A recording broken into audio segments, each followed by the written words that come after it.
Hello students, कैसे हैं आप सभी। आई होप आप सभी बहुत ही अच्छे होंगे। और आज से हम स्टार्ट करने वाले हैं बच्चों क्लास नाइन्थ का सबसे पहला चैप्टर, जिसका नाम है matter in our surrounding. First chapter chemistry का, मैटर इन आवर सराउंडिंग। ठीक है, इस चैप्टर के अंदर हमें बहुत सारी चीजें पढ़ना है।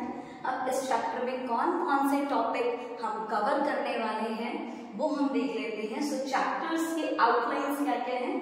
सबसे पहले है हमारा इंट्रोडक्शन। सबसे पहले हम मैटर के बारे में जानेंगे, मैटर क्या है, किसे कहते हैं। उसके बाद हम देखेंगे physical nature of matter, matter का फिजिकल नेचर किसे कहते हैं, फिजिकल नेचर क्या होता है। ठीक है, third one is characteristics of matter, matter के हम कैरेक्टरिस्टिक्स के बारे में समझेंगे बच्चों, है ना। उसके बाद fourth topic is state of matter, matter के हम कई सारे स्टेट्स देखेंगे। ठीक है, next one is can matter change, क्या मैटर अपने आप को चेंज कर सकता है, हम इसके बारे में भी जानेंगे।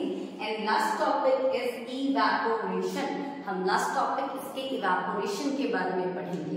तो हमारे पास कितने सारे टॉपिक्स हैं इस चैप्टर में। Introduction, physical nature of matter, third one is characteristics of matter, fourth is state of matter, fifth one is can matter change and sixth one is evaporation. और हम मैटर की दो और स्पेशल स्टेट्स के बारे में जानेंगे, जिसका नाम है प्लाज्मा एंड बॉस-आइंस्टीन कंडेंसेट। अब सबसे पहले तो देख लेते हैं इंट्रोडक्शन। ठीक है, इंट्रोडक्शन में क्या जानेंगे, मैटर क्या है, मैटर की डिफाइन क्या है। ठीक है, इनके बारे में समझेंगे। अब इसको समझने के लिए पहले हमें अपनी सराउंडिंग को देखना। अगर हम अपने आसपास के सराउंडिंग्स को देखते हैं तो हमें कई सारे ऑब्जेक्ट्स नजर आते हैं, बहुत सारे थिंग्स नजर आते हैं। उन सभी ऑब्जेक्ट्स का शेप अलग होता है, साइज अलग होता है, सभी ऑब्जेक्ट्स के टेक्सचर्स भी अलग हैं। पर अगर आपसे पूछ लिया जाए कि सारे ऑब्जेक्ट्स में जो हम आसपास में देख रहे हैं उनमें कॉमन क्या चीज है, तो दो चीजें ऐसी होंगी जो सभी ऑब्जेक्ट्स में कॉमन होती है। अब वो कॉमन क्या चीजें हैं, तो जितने भी आसपास में आप ऑब्जेक्ट देख रहे हो, पहली चीज तो उन सभी ऑब्जेक्ट्स के अंदर वॉल्यूम होगा, मतलब वो सारे ऑब्जेक्ट जो हैं वो स्पेस ऑक्यूपाई कर रहे होंगे, वो सारे ऑब्जेक्ट जगह दे रहे होंगे। आज आप एक कमरे में आपने 4 चेयर लगाई, तो आपके कमरे का स्पेस उस चेयर ने क्या किया, ऑक्यूपाई कर लिया। आपने एक टेबल लगाई, उस टेबल ने क्या किया, आपके उस कमरे का जो भी सरफेस था उसमें से कुछ सरफेस उसने ऑक्यूपाई कर लिया, कुछ स्पेस। आपके कमरे का जो भी स्पेस था उस स्पेस में से कुछ स्पेस उस चेयर और टेबल ने ऑक्यूपाई कर लिया। तो हम देखेंगे कि जितने भी ऑब्जेक्ट्स हमें नजर आ रहे हैं आसपास में, वो सारे ऑब्जेक्ट्स में दो चीजें कॉमन आएंगी। सबसे पहली चीज कॉमन आ जाएगी वॉल्यूम। ठीक है, मतलब दे ऑक्यूपाई स्पेस। दूसरी चीज कॉमन आ जाएगी मास। जैसे मान लीजिए आपने किसी किताब को टेबल पे रखा, ठीक है, अब वो जो टेबल है उस टेबल का जो भी स्पेस होगा, उस स्पेस में से कुछ स्पेस वो क्या कर लेगी, ऑक्यूपाई कर लेगी। ठीक है, और दूसरी चीज, अगर मैं किसी किताब को उठाती हूँ, ठीक है, किसी भी किताब को उठा रही, तो मुझे इसको लिफ्ट करने टाइम इसमें कुछ वेट फील हो रहा है। ठीक है, इसका मतलब कि इसमें इसका खुद का मास है। ठीक है, इस ऑब्जेक्ट का खुद का मास है। तो मैटर की डिफाइन अगर आपसे पूछी जाए तो मैटर की डिफाइन क्या बनती है बच्चों, anything in your surrounding which occupy space and have mass is called matter। अब यूनिवर्स में जितनी भी चीजें हैं वो सभी चीजें किसी ना किसी मटेरियल से बनी है। अब वो सारी मटेरियल्स, मतलब ऑब्जेक्ट, जितने भी ऑब्जेक्ट्स हैं वो सब किसी ना किसी मटेरियल से बने हैं। साइंटिस्ट ने उन्हीं मटेरियल को मैटर कहा है। क्या कहा है, मैटर कहा है। ठीक है, चाहे आप जो एयर इनहेल कर रहे हो, जो हवा आप इनहेल कर रहे हो, ब्रीथ कर रहे हो, वो एयर भी मैटर है। जो पानी आप पी रहे हो वो पानी भी मैटर है, ठीक है। जिस कपड़े को आपने पहन रखा है वो भी मैटर है, जिससे आप लिख रहे हो वो भी मैटर है, ठीक है। पेन भी मैटर, जिस पे आप लिख रहे हो वो भी मैटर है, ठीक है। छोटी से छोटी चीज जो हम देख रहे हैं आसपास में, वो सभी चीजें क्या है, मैटर है। अब अगर हम चले जाएं अर्लियर टाइम, ठीक है, तो अर्लियर टाइम पे बहुत पहले की अगर हम बात करें, जब इंसान अपने सराउंडिंग को समझने की कोशिश कर रहा था, तो उस समय कुछ फिलोसोफर्स हुआ करते थे, ठीक है। फिलोसोफर कौन होते थे? तो फिलोसोफर वो पर्सन होते हैं जिन्हें हमने टॉपिक दे दिया, उन्होंने उस टॉपिक पे बहुत सारी बातें कह दी, बट उस बातों का कोई प्रूफ नहीं, ठीक है। उस बातों का उनके पास कोई साइंटिफिक प्रूफ नहीं, बस बातें, ठीक है, तो उन्हें हम फिलोसोफर बोलते थे। अब जो फिलोसोफर हुआ करते थे पहले, उन्होंने मैटर को 5 हिस्सों में बांट दिया। कितने हिस्सों में बांटा था? उन्होंने 5 हिस्सों में बांटा। तो मैटर को फिलोसोफर्स ने 5 काइंड्स में क्लासिफाई किया। अब देखिए बच्चों, फिलोसोफर ने क्या किया भाई, जो फिलोसोफर्स हैं उन्होंने सारे के सारे जितने भी मैटर हैं उनको 5 बेसिक एलिमेंट्स में क्लासिफाई कर दिया। अब 5 बेसिक एलिमेंट कौन कौन से हैं? तो सबसे पहला जो बेसिक एलिमेंट है आपका, ठीक है, वो है एयर, ठीक है। Air is the first basic element, ठीक है, of matter. Second thing water, third one is fire, fourth earth, fifth one is sky. ये 5 एलिमेंट्स, ठीक है, जिन 5 एलिमेंट्स में मैटर को क्लासिफाई कर दिया गया। सबसे पहला element air, water, fire, earth and sky. उनका कहना था कि हमारे आसपास में जो भी लिविंग थिंग्स हैं, नॉन लिविंग थिंग्स हैं, जो भी चीजें हैं, वो सारी चीजें इन्हीं 5 बेसिक एलिमेंट से बनी है, इन्हीं 5 बेसिक एलिमेंट से बनी है। और इन्हीं को उन्होंने क्या कहा, पंच तत्व।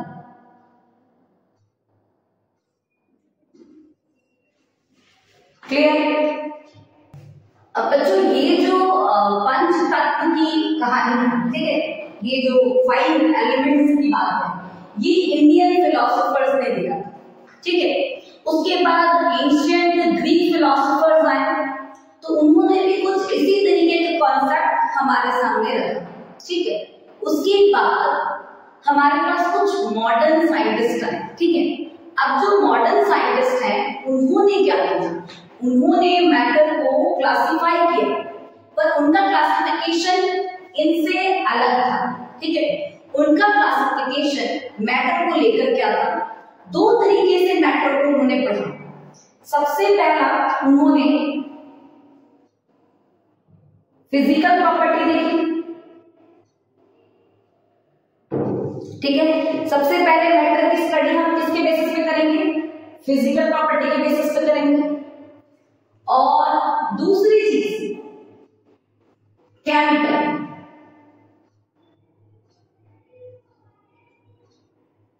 केमिकल नेचर देखेंगे, मैटर की फिजिकल प्रॉपर्टी देखेंगे और दूसरी चीज केमिकल नेचर देखेंगे। तो मॉडर्न साइंटिस्ट ने मैटर को किस तरीके से पढ़ने की बात की है भाई, हम मैटर की पहले फिजिकल प्रॉपर्टीज के बारे में देखेंगे, फिर हम मैटर के केमिकल नेचर के बारे में समझेंगे। अब फिजिकल प्रॉपर्टी होता है, किसे कहते हैं फिजिकल प्रॉपर्टी?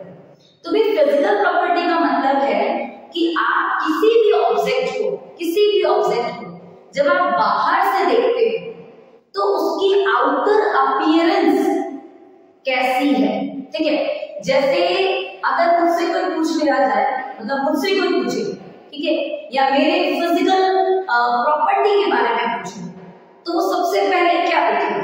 सबसे पहले ये देखेगा कि मेरी हाइट कितनी है। दूसरी चीज क्या देखेगा? भाई मेरा कॉम्प्लेक्शन क्या है, तो मेरा कॉम्प्लेक्शन डार्क है, ठीक है। उसके बाद क्या देखेगा? भाई उसके बाद मेरी आंखें कैसे हैं, मेरे बाल कैसे हैं, ठीक है। ये सारी चीजें क्या है आपकी फिजिकल अपीयरेंस, जो आप बाहर से ही देखकर पता कर सकते हैं, ठीक है। तो फिजिकल प्रॉपर्टी में हम किसी भी मैटर के शेप को देखेंगे, साइज को देखेंगे, कलर को देखेंगे, बट केमिकल प्रॉपर्टी या केमिकल नेचर की बात करें तो केमिकल नेचर जो होता है वो आपके कंपोजिशन के बारे में बताता है। आप किस चीज से बने हो, आप किस एलिमेंट से बने हो, ठीक है, वो आपके अंदर की चीजों को बताता है, ठीक। और फिजिकल प्रॉपर्टी हमेशा बाहर जो आउटर अपीयरेंसेस हैं उसके बारे में आपको समझाता है, ठीक है। तो physical nature of matter, physical nature क्या है मैटर का? तो जितने भी हमारे आसपास में मैटर है वो सारे मैटर छोटे छोटे छोटे छोटे पार्टिकल से मिलकर बने हैं। सो matter is made up of particle. अब ये पार्टिकल क्या है भाई, तो हम ये भी जानेंगे कि पार्टिकल है क्या। अभी के लिए हम इतना जानेंगे कि ये जो पार्टिकल, जिस पार्टिकल की बात हो रही है, ठीक है, ये पार्टिकल और कुछ नहीं, इस पार्टिकल को हम कहते हैं एटम। क्या कहते हैं? एटम। अब एटम के बारे में डिटेल स्टडी आपको करनी है। चैप्टर नंबर 3 में मैं एटम के बारे में आपको और बताऊंगी। अभी के लिए मैं आपको इतना बताती हूँ कि जो एटम है वो बहुत ही छोटा पार्टिकल, बहुत ही टाइनी पार्टिकल है, जिस छोटे छोटे पार्टिकल से आपके मैटर जो है वो बनते हैं। लेकिन आपके आसपास में जितने मैटर है वो सारे मैटर पार्टिकल से बने हैं, और वो छोटे छोटे पार्टिकल और कुछ नहीं, वो एटम है। और एटम वो पार्टिकल है जिसके और टुकड़े नहीं किए जा सकते, उसको और डिवाइड नहीं किया जा सकता, उसको और तोड़ा नहीं जा सकता, ठीक है। हालांकि ये डिफाइन पुरानी है, ठीक है, हम इसके कुछ न्यू डिफाइन भी पढ़ेंगे चैप्टर नंबर 3 के अंदर, जिसमें मैं एटम के बारे में आपको बताऊंगी, ठीक है। पर सबसे पहली चीज हमने फिजिकल नेचर में क्या जान लिया कि जितने भी आसपास में आपको दिख रहे हैं ना मैटर, वो सारे मैटर किससे बने हैं? पार्टिकल से बने हैं। कौन से पार्टिकल? छोटे छोटे छोटे छोटे टाइनी पार्टिकल। हम टाइनी पार्टिकल को क्या बोलेंगे? एटम, ठीक है, क्लियर। अब इसके लिए एक एक्टिविटी है आपके बुक के अंदर, एनसीईआरटी बुक में पहली एक्टिविटी। इस एक्टिविटी में क्या है वो अभी देखिए। सबसे पहली चीज इस एक्टिविटी में आपको क्या करना है, आपने मान लीजिए 100 ml का, ठीक है, ग्लास दिया। इस कांच के ग्लास को आपने हाफ फिल्ड वाटर, ठीक है, पानी से आधा ग्लास आपने भर दिया, ठीक है। और आपने कांच के ग्लास के अंदर पानी लिया है, आधा ग्लास आपने पानी से भरा, और बाहर से आप पानी का जो लेवल है उसको मार्क करो, मार्कर से ग्लास के ऊपर मार्क करो, ठीक है। उसके बाद हम 2 चम्मच क्या करेंगे, इसके अंदर शुगर या फिर सॉल्ट, आपकी मर्जी, जो डालना चाहे, ठीक है। तो आपने आधा ग्लास पानी, अब आधा ग्लास जो पानी लिया है उसका हमने लेवल पहले ही मार्क कर रखा है, ठीक है। उसमें हमने क्या ऐड किया, उसमें हमने ऐड किया शुगर या सॉल्ट, ठीक। और उसके बाद हमें ये चेक करना है कि ये जो पानी है, पानी का लेवल शुगर के ऐड करने के बाद क्या बढ़ रहा है या कम हो रहा है, क्या पानी के लेवल में कोई चेंजेस आ रहा है, ये अपने को देखना है। तो क्या लगता है, पानी के लेवल में कोई चेंज आएगा? हाँ या नहीं? तो बेसिकली पानी के लेवल में कोई चेंज नहीं आएगा। ठीक है, आप 2 चम्मच शक्कर डालेंगे आधे ग्लास पानी के अंदर, पानी का जो लेवल था वो लेवल सेम रहेगा। आपने शक्कर डाला, उसको घोला, स्टर किया, स्टर करने के बाद पानी के लेवल में कोई चेंज नहीं आएगा। ये चेंज क्यों नहीं आएगा? ये चेंज इसलिए नहीं आएगा क्योंकि ये जो पानी है जो कि एक लिक्विड है, ठीक है, और मैंने आपको बोला कि अपने आसपास में जितनी चीजें हैं वो सब क्या है? मेटल है, और सारे मेटल किससे बने हैं? छोटे छोटे छोटे छोटे पार्टिकल से बने हैं। तो ये जो पानी है लिक्विड, ये भी छोटे छोटे पार्टिकल से बनी है। और हमने ये छोटी क्लासेस में हमने पढ़ा है सॉलिड, लिक्विड, गैस, जिसमें हमने लिक्विड के बारे में एक पॉइंट पढ़ा कि भाई लिक्विड है, उसके जो पार्टिकल होते हैं वो थोड़े दूर दूर होते हैं। ठीक है, तो ये जो हमने पानी लिया है, इस पानी के पार्टिकल में क्या होंगे? थोड़े दूर होंगे। ठीक है, अब पार्टिकल्स के बीच में जो जगह दिख रही है, जो खाली जगह दिख रही है, जब हमने शक्कर डाला, शुगर डाला, सॉल्ट डाला, तो ये जो पार्टिकल थे, लिक्विड के पार्टिकल, वाटर के पार्टिकल, उसके बीच में जो खाली जगह थी, उस खाली जगह पे आपके शुगर के पार्टिकल ने क्या किया? अपने आप को सेटल कर लिया, अपने आप को यहाँ पे कवर कर लिया। ठीक है, जिसकी वजह से पानी का लेवल चेंज नहीं हुआ। तो ये एक्टिविटी हमें ये बताती है कि जितने भी हमारे मैटर हैं वो सारे मैटर किससे बने हैं? पार्टिकल से